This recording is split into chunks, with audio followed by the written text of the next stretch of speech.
So while I was perusing Facebook on the conservative algorithm that I created, I came across this ironically very funny meme last night.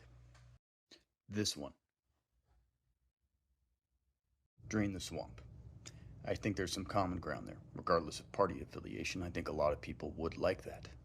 Now, what constitutes a corrupt politician? Someone who's not acting on behalf of the people they swore an oath to represent?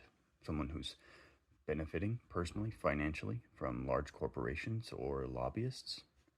Which led me to this little nugget, which you may or may not be aware of: Executive Order 13989. And what is that? It was one of the first things that Joe Biden did when he assumed office on January 20th, 2021.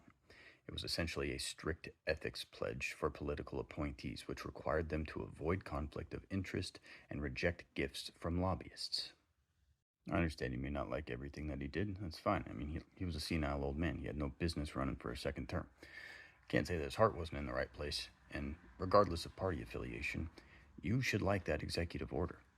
The framework of that executive order is exactly what the American people want. If you are going to be a public servant, if you are going to work in the government for the people, you should work for the people, not yourself.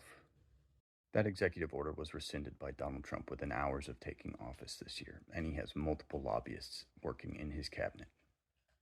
So the backroom deals that we were all fed up with get to continue to exist, and now the president gets to do them right out in the open, which is why he has trouble with the emoluments clause and benefiting personally from his position of power. For example, Vietnam.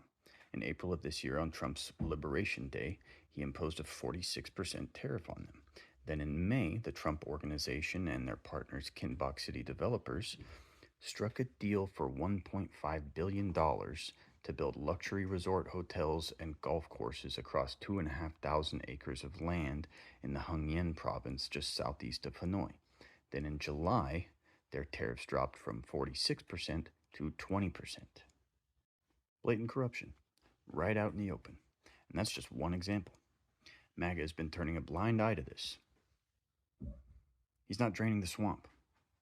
He's just filling it full of new monsters.